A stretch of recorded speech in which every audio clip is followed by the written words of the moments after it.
Hello, everyone. This is Ed Brenniger, and welcome to the Eddie Network podcast. My guest today is Leslee Hill, and we are meeting for the first time, one of these first conversations. And I'm already excited because of the people that she knows, that I know, that we mutually know are really fantastic people and have been guests here on the podcast. And that is Jennifer Hunter and Jason Barnes of Jensen Design. So welcome, Leslee, and tell us a little bit about yourself and what you do, and we'll kind of take it from there. Okay, that sounds great. And yes, Jensen Design is amazing. Not only are they good humans, but their work is phenomenal. They've done a lot for our area here in Fort Wayne, Indiana.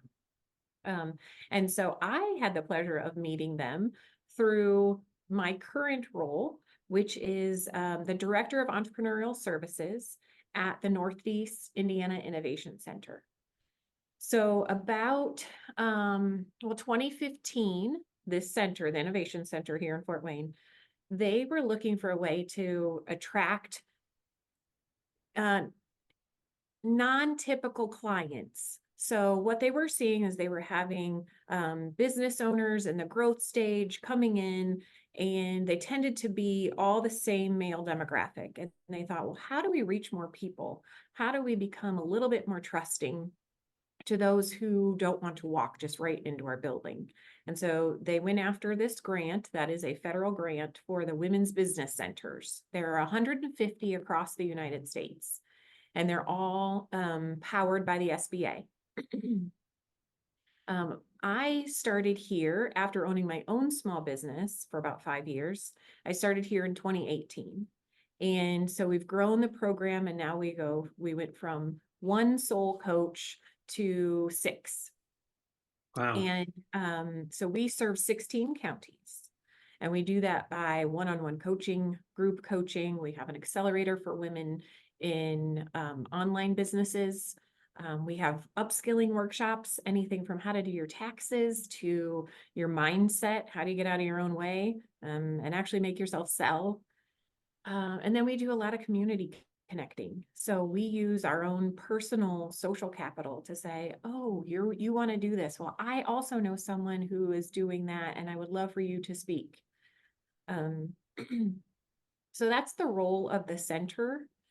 And prior to that, like I mentioned, I had my own company, and that was after leaving corporate America for many years in the fashion industry. I started my own business helping women and men find confidence through their clothing and how they present themselves. So I presented and worked with a lot of financial institutions, working from taking their employees into brand ambassadors. So how do we do some profitable networking, things along that line? How do we show our brand without stifling the brand of our employees? But I would work one-on-one with a lot of my clients. Some of my male clients were in politics, and they wanted to know what colors looked best on them. How do they update the styles they've been wearing for the last 10 years? And what turned out to be so fun was I was working with a lot of postmenopausal women. They didn't have people around to take them shopping anymore, to go with friends. There was no daughter or granddaughter around anymore. And they had this body that they didn't know what to do with. It was new. It was all postmenopausal. Wow. That's kind of how I made it here. I'm fascinated by all this. I mean, that's a remarkable story in and of itself, because you've done so many different things.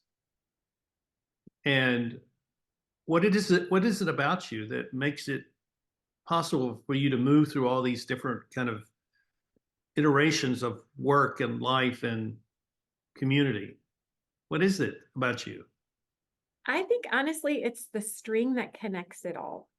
So, growing up in fashion is what I say. I grew up in the fashion industry. So even from the time I was 16, I was doing kind of high dollar sales with Ann Taylor.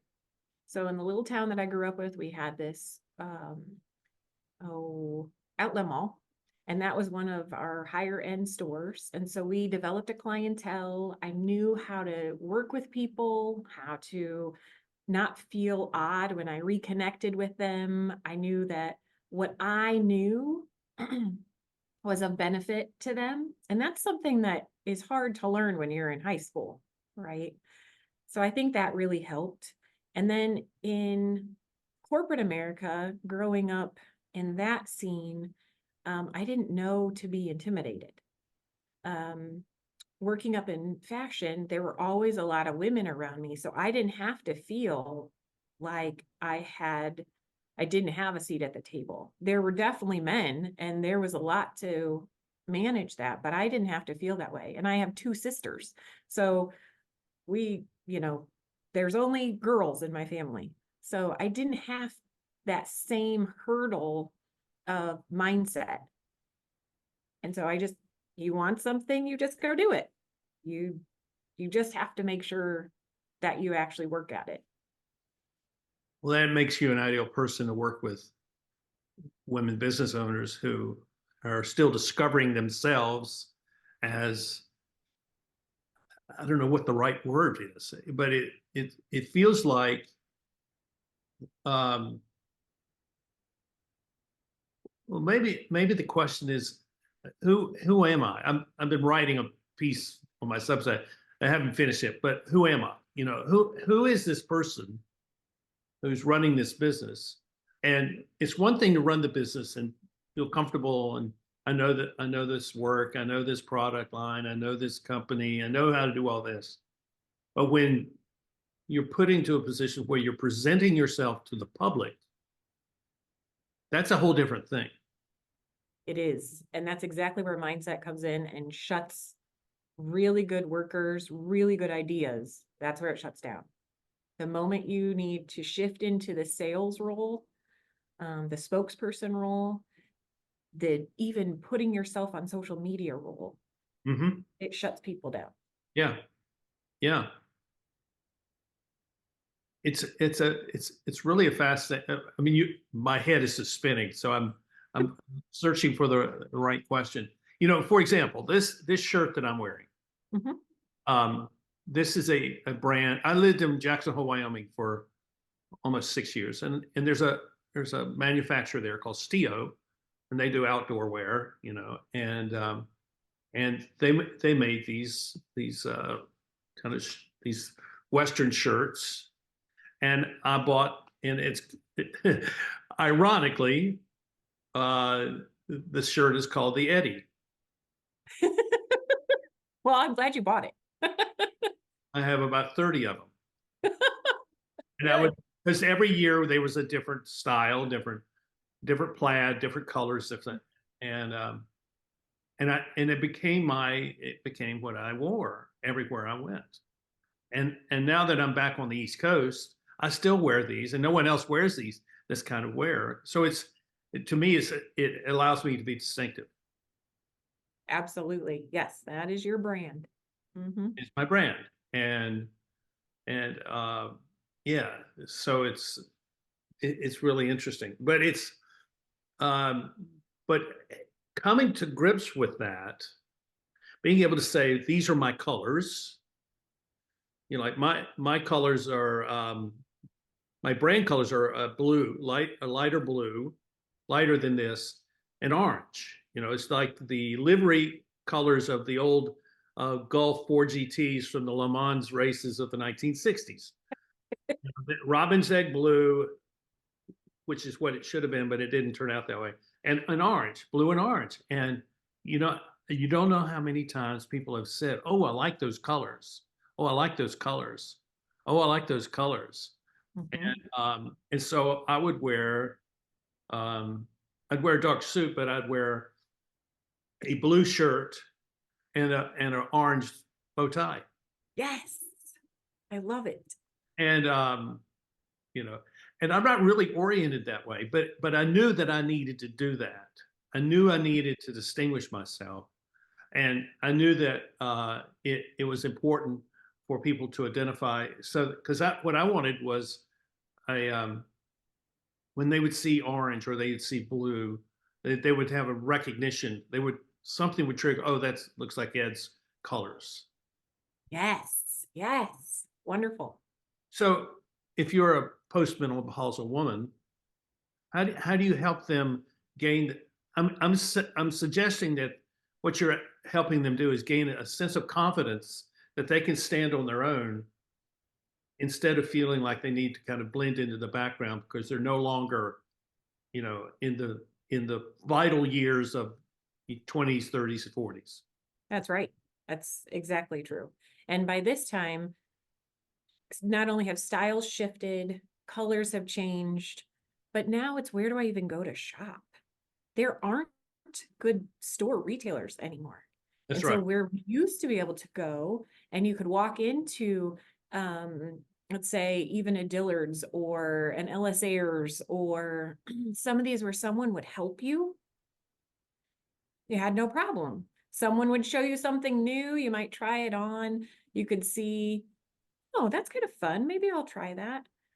Now what we have is a society that we have access to look to see what people of all different ages wear. But now how do we go even find that? How do I want to find somebody who has the same body shape as I do so that I can at least get an idea of what they're wearing, what styles.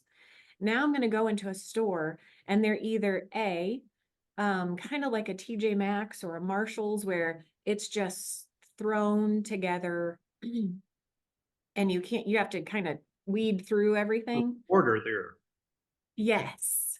Or you expect to have something higher end, like going into a Macy's or a Von Maur. And there you're intimidated because you may not feel like you belong there. And now you don't want to spend money on an item that you're going to get home and then never wear. So it is honestly a very intimidating retail scenario right now. I totally understand this. Last fall, I spent 3 months back in Wyoming, where I used to live, and I went. I'm a retired Presbyterian minister. That's one facet of my life, and I was going to sub for a pastor of one of the churches. And I got halfway through my drive out there, and I realized I hadn't brought any shirts for Sundays. Oh, shoot.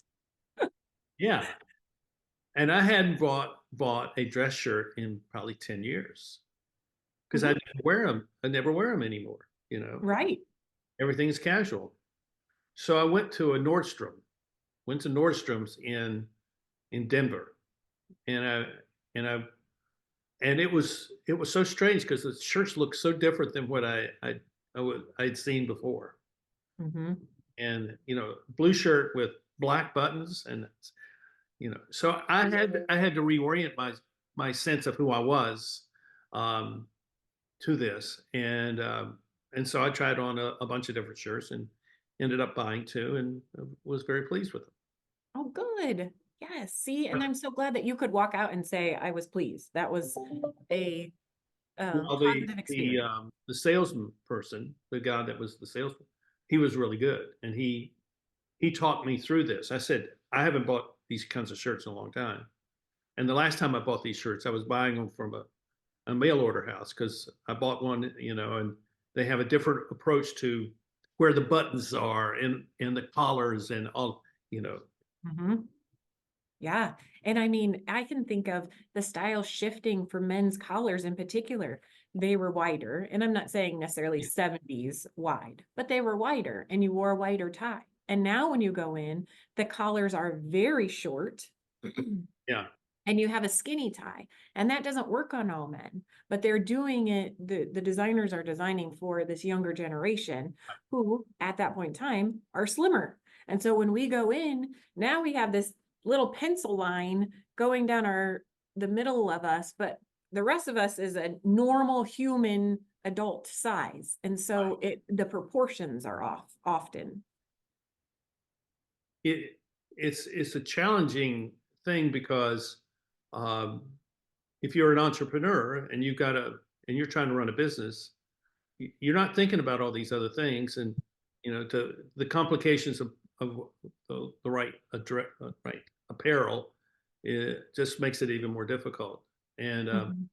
so I've moved in and out of groups of entrepreneurs and startup groups and things like that, and kind of local marketing, luncheon types of things. I've been through all of those different things, and what I find is that the people who run these, like you, are really sharp, but what they don't really understand is how to bring people in and how to incorporate them into their circles so that they feel like they're a part of something larger than themselves. And Mhm. and many of these people start their businesses without having a sense that I'm a part of something. They have a focus on this is what I'm going to go do. And and so, part of the way I describe that, they know how to run a business, but they don't know how to lead a business.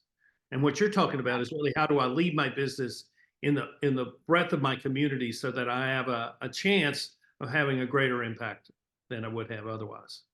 Absolutely. And if you think of that connection piece, why that's so important, to the Women's Business Center in particular, because that's our flagship program here. But when you walk around the halls, we don't typically see the men who have resident offices here talking amongst themselves. They'll talk amongst their team members. If they're in getting coffee, they might say something in passing, but rarely.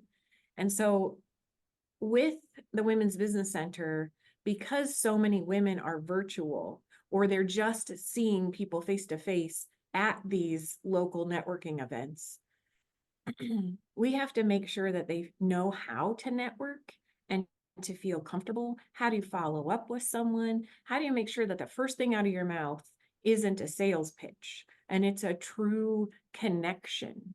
How do you use social media to connect, not as a billboard? And these are things we just have to be really intentional about because we only have so much time in the day to get our work done. And so we want to go in, tell how great our product or service is, and then get out. But buyers don't want that.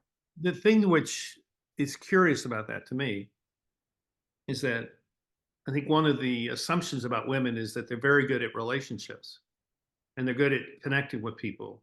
But what you're saying is that that context of business is not a place where they do that very well. No, they don't have time. So if they're the sole caregiver at home, they're the person that keeps up not just the household running, but making sure things are done around the house, and they're potentially a breadwinner. How are they going to get all these things done? So they sort of want to get in and get out. And what they crave is that interaction, but they don't have space to do that. They don't in their brain. So they want people that they can be really transparent with. They want to be able to say, hey, this last month's sale has been dreadful and I don't know how to get out of it. I feel like I've been in a slump for 3 months. They want to be able to say that. But there is no room for that talk during the day because there are too many things to do. And so they tend to feel very isolated, very removed. And now they don't have anybody to bounce around ideas with.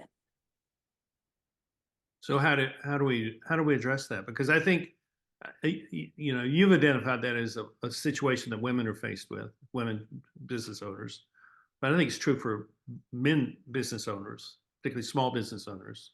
I mean, it's the same sort of thing. Mhm. So what do we do about that?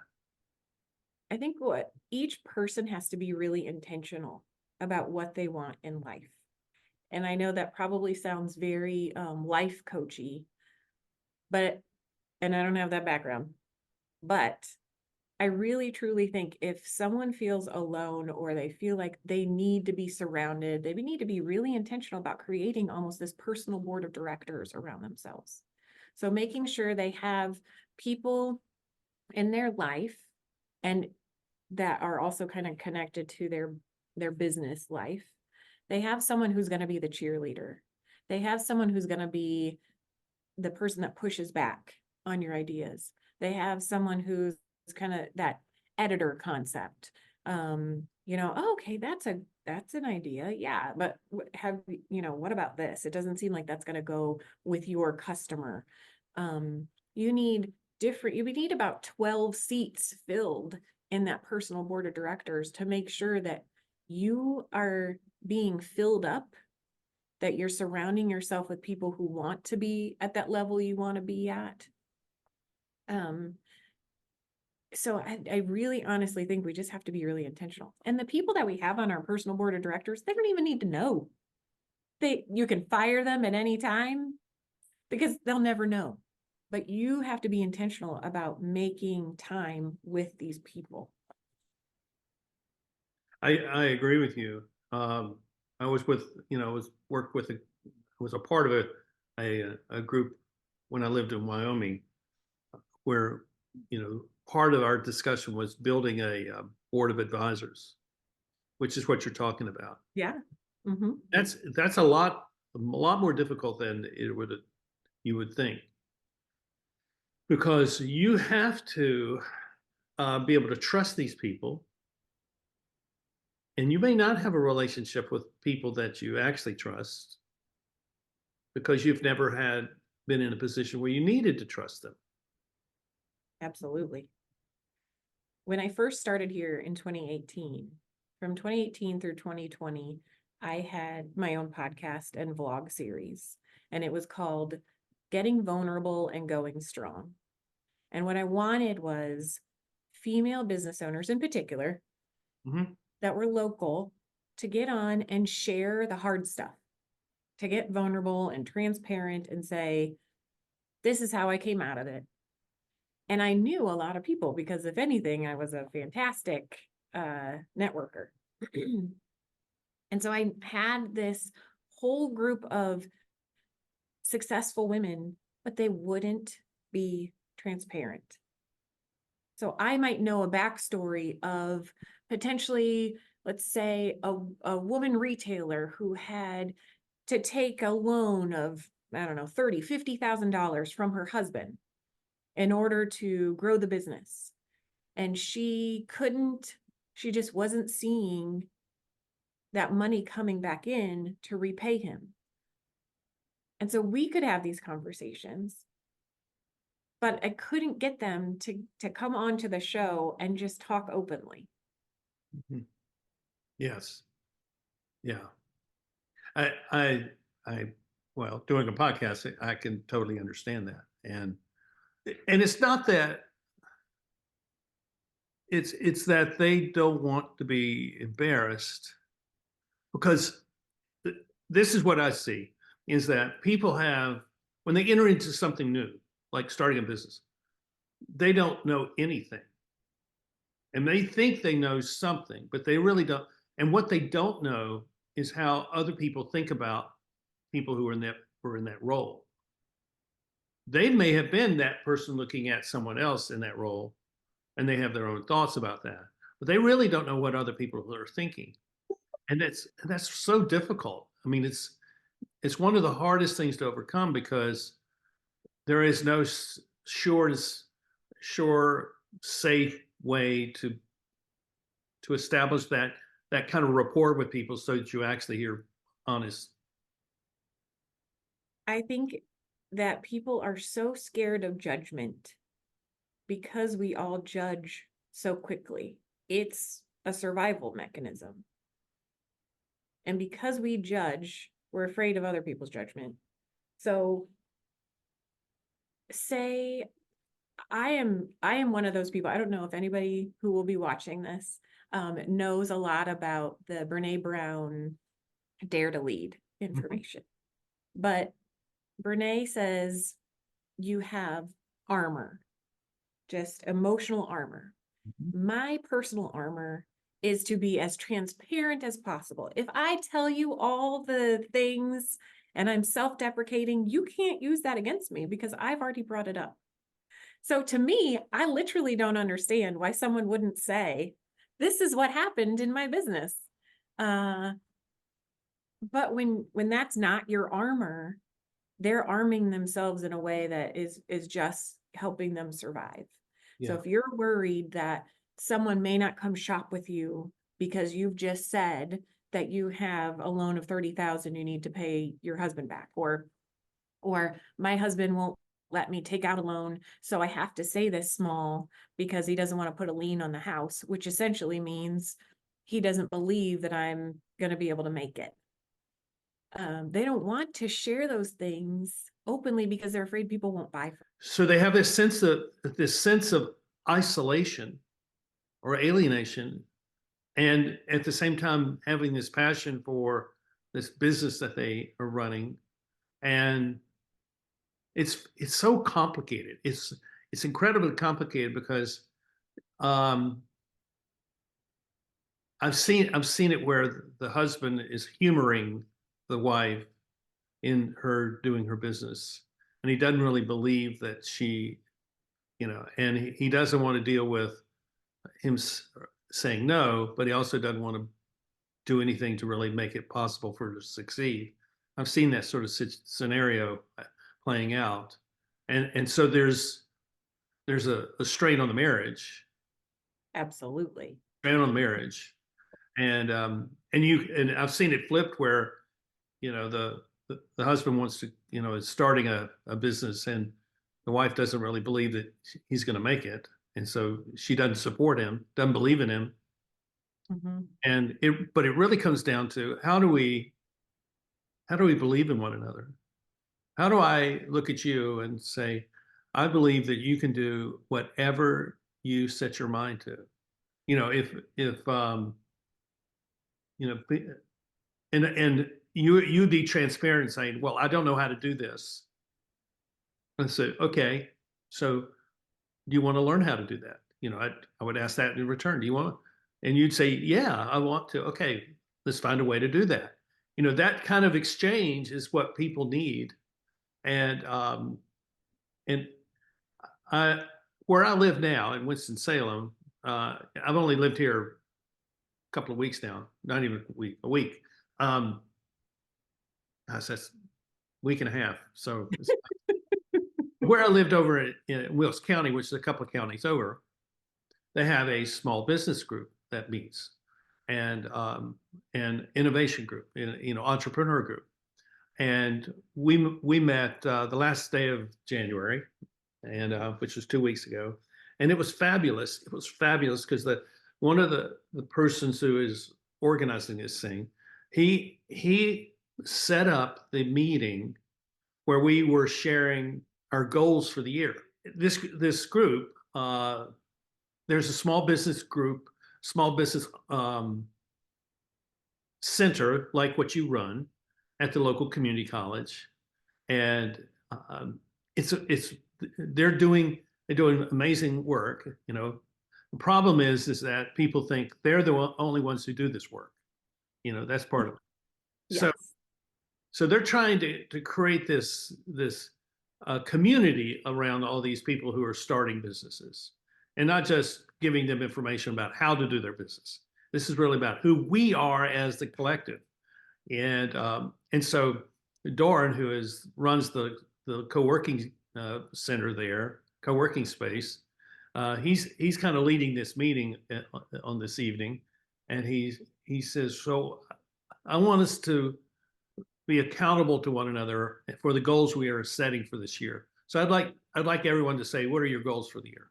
And he had set it up so there was a website where you could go answer this question, answer. Oh, yes. So yes. And so everybody went around and they gave one or two goals that they had. And it was really clear that what he was asking is that we're going to support that. And so I said, I think this is really great, because what we need is not just accountability, but we need people to believe that we can do this. And we need to see that every one of us has a stake in your business.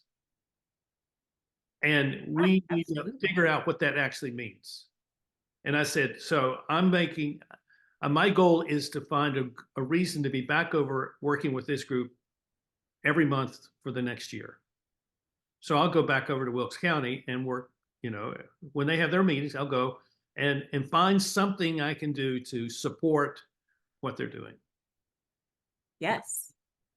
There's a national, maybe international organization called BNI, Business Networking International, Business Networking International. And those groups produce a lot of leads. They really do act like each other's sales partners. And knowing that you can do that same setup outside of an organized Yeah. program like that.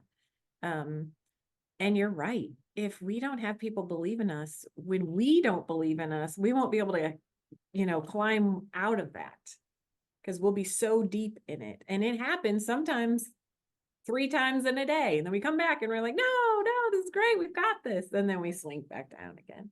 So we definitely need that.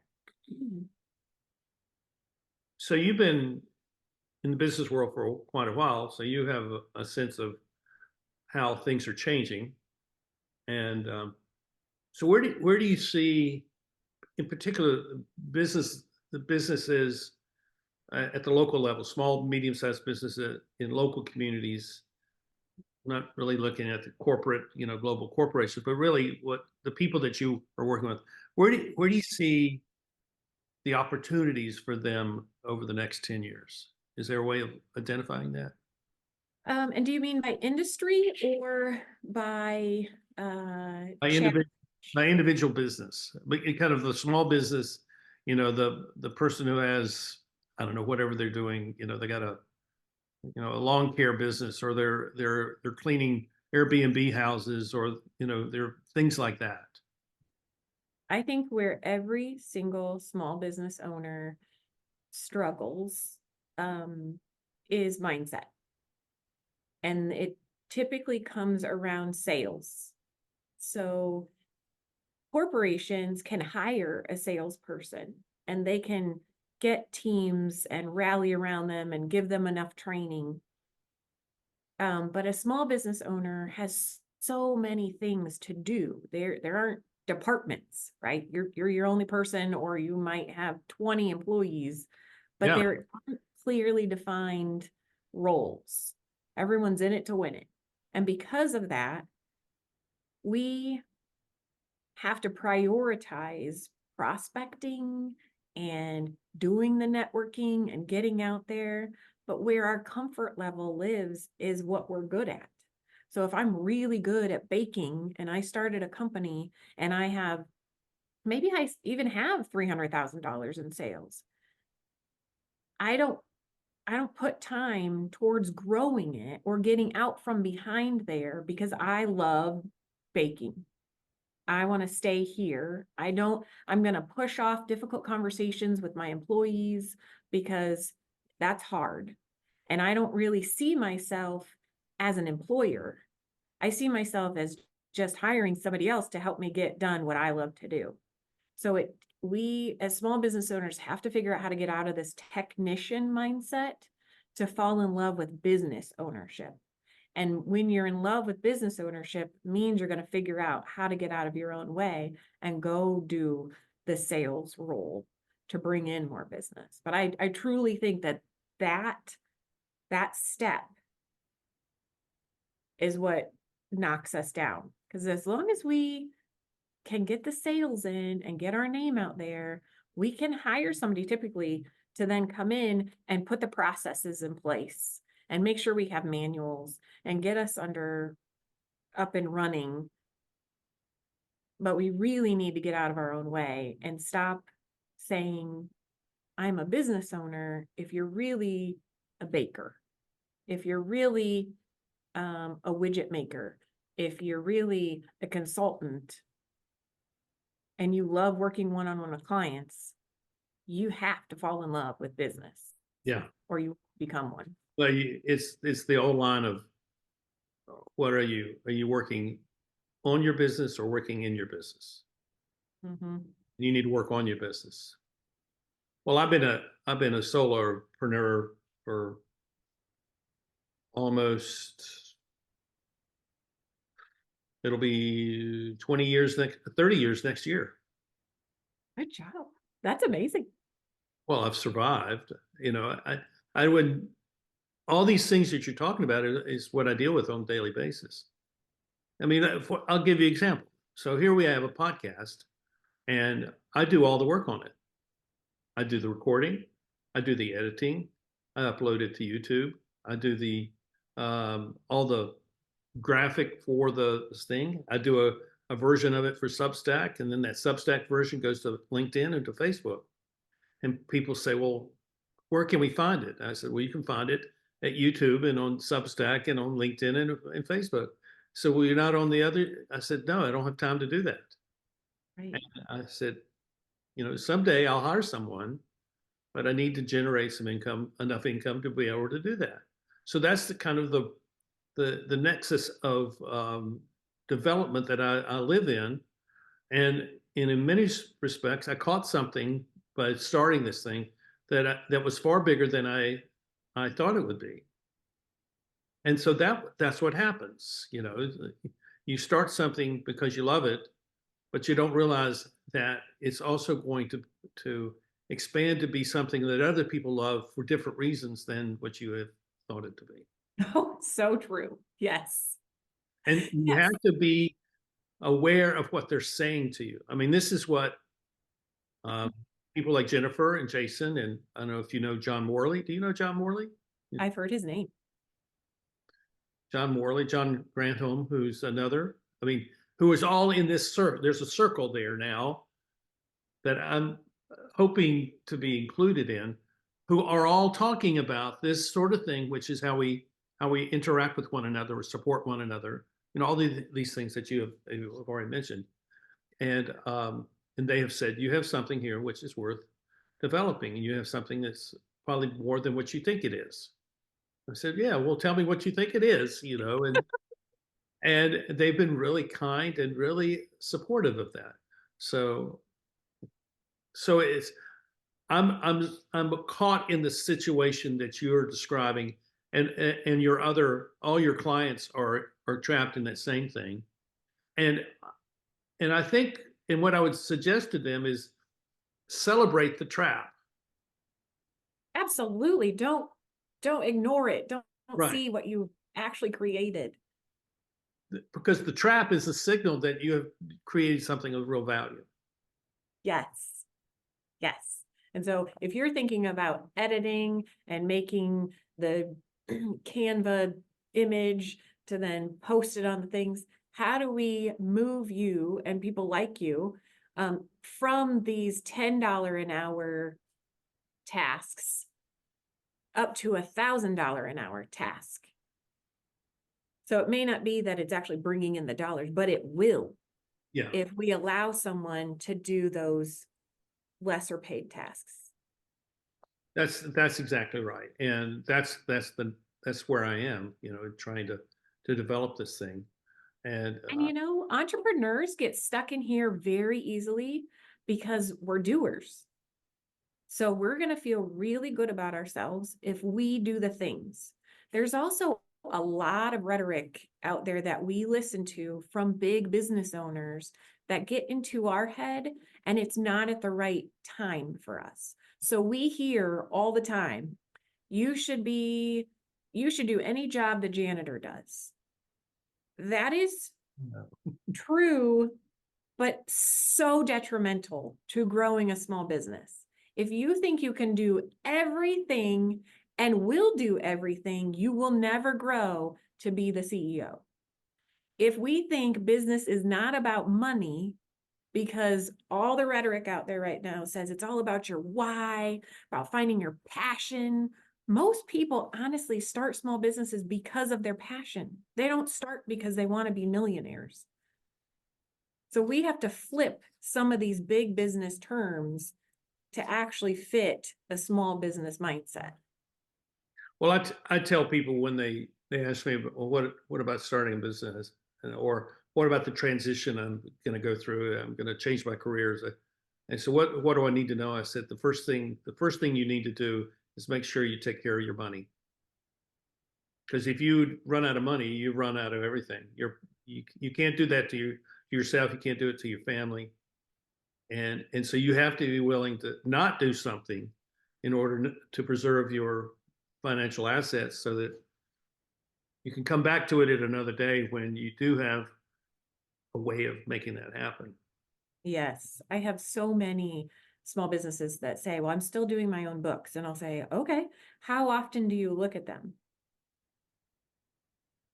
Well, I know when people pay me. Okay, but how does that affect your cash flow? They don't know. No. And Yeah. I understand this. I completely understand this as a small business owner myself. You think, well, I just need to get more clients and then it'll be a bigger deal for me. And so if you only have 50 to 20 clients a year, you think, well, I don't need to pay somebody to do that. But think about if you were really looking at your expenses and your profit, your balance sheet at least once a month, at the very least, you could drastically increase your business just knowing what's going on in it. But people don't spend time there. Yeah. Okay, here's the last question I have for you. This has been fantastic. I'd love to see this as a group conversation at some point with some of your people. Have them come on the podcast and we have a group conversation about this. Those that are willing to be transparent. Yes. Yeah, Yes. of course. Of course. Mhm. We're going through a period in time. There's a transition taking place where working for the large corporation no longer makes sense for a lot of people, and so they're leaving because for a variety of reasons, and they're thinking about side gigs as a way of making a living.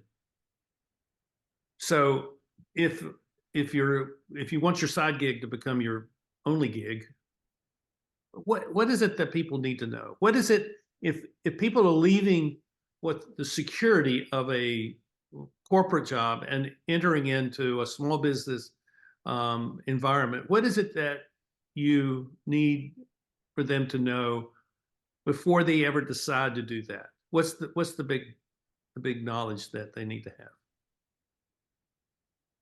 I would say looking to make sure that you can be focused enough that you're spending enough time on the business. Many of the reasons people want to get out of corporate America is because they don't have enough time to spend with their family, or they don't want to do the 9 to 5 in the office anymore. Oftentimes they don't want to work for someone, and that's it. But if you don't have the tenacity and you're not driven to spend time in the business like that and review how many hours you're actually spending in the business, then it won't grow. I have many business owners that have been in corporate America for a long time. So sometimes they'll blow through some money because they're used to like corporate monopoly money. So that's something we can take care of. But it's the people who say, I want to do this so I have more time. Starting a business is not going to give you more time. It's not. So if you want to make your corporate dollars, you're going to spend a lot of time being uncomfortable and still working. So that would be my biggest takeaway. And checking it. You know, if I have a client, I had one client that came back to me and he said, I have 3 centers for my music lessons. I feel like I'm working all the time. And so we did a 24-hour review for a day. And I said, tell me how often you're actually working. We looked and it was sometimes 3 hours a day. But he was slotting it in between when he would drive the kids to school, when he had to walk the dogs, when he had to do a conference call for maybe a board that he was on. And all of a sudden, he is busy all day long, but he's really only working 3 hours a day on the business. Yeah. And nothing can be healthy if you only work 3 hours on your business a day. Right. It's sort of like what happens when people retire, and they fill their schedule up, and Mhm. they're all meaningful things, but they may not have a purpose to them. And so I think defining what your purpose is really the key.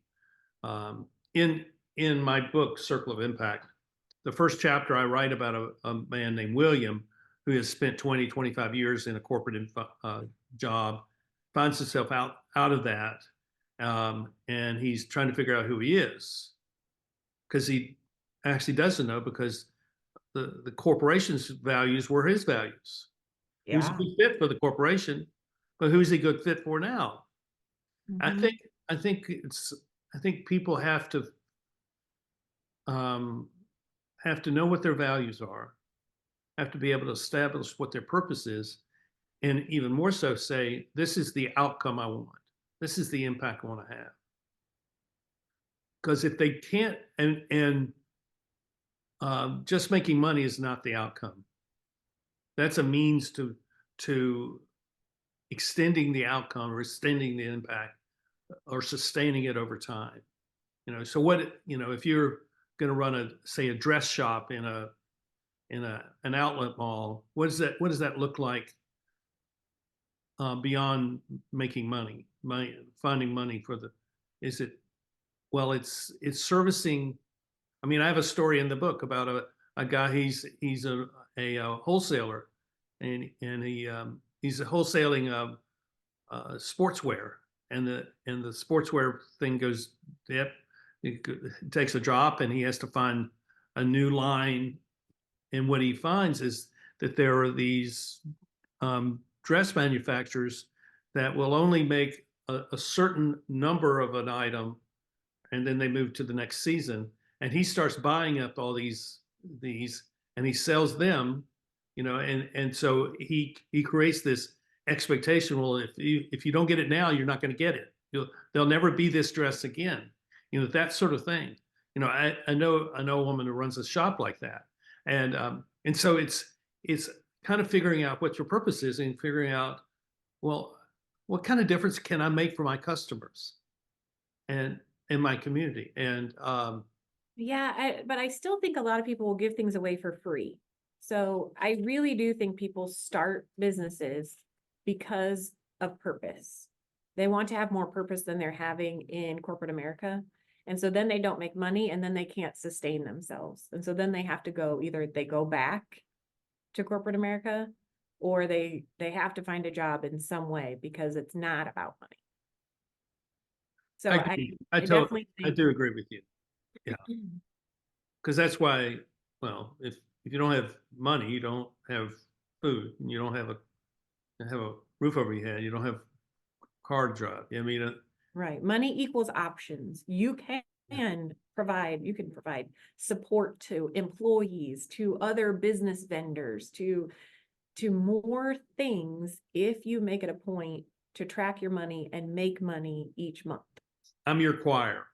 You, I'm the choir because when I started the podcast without any idea of whether it would generate income. I'm just going to do this, and I was going to do it for a year, and then I had enough people saying you need to do this, and because there's something to it, but you need to monetize it. I said, well, how do I do that? Well, that's the trick. How do you trick? What's the trick? Mhm. So I think that these two things, let's say money and purpose, really go hand in hand. We have to focus on that. Yes, completely agree. And we're going to have more and more people in this role of the solopreneur or the entrepreneur that's got some people working with them, and what you're doing is going to become more important in the next 10 years than it has been in the previous 10 years. Agreed. The Gen Z and the young millennials are not willing to do the life that corporate America has required us to do. And I am thrilled Yeah, that me they're too. going to Me change the too. landscape. Me too. I totally agree. And but they also don't know how to do things because they've never been taught. So true. Yes, there's another double-edged sword. Yes. And that's one of my goals is to help, particularly Gen Zers, to learn how to do things that allow them to find purpose and stability in their lives and generate income so they can live. Yes. Unfortunately for that scenario, we are not socialists. So you got to figure out something. You got to learn from us. That's right. Tell us. Mm-hmm. So Leslie, how do we find you if we want to be in touch with you? what's Sure. what's the way to do that? Well, I would always direct you to LinkedIn. I am pretty active on there. And you can always call the Northeast Indiana Innovation Center. Our phone number is 260-407-6442. And I am here to support you. Absolutely. Well, we'll put all this in the show notes so that people can find you if they need you. And I wish you well in what you do. And I am serious. I think a group conversation would be quite interesting. So let's see if we can do that. But thank you so much for the well wishes. And I'm really happy to have met you. So thank you so much.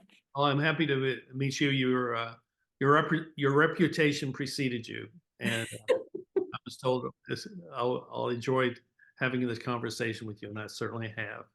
So I wish you well, and thank you all for watching. And we'll see you next time here on the Eddie Network podcast. Bye bye. Thank you.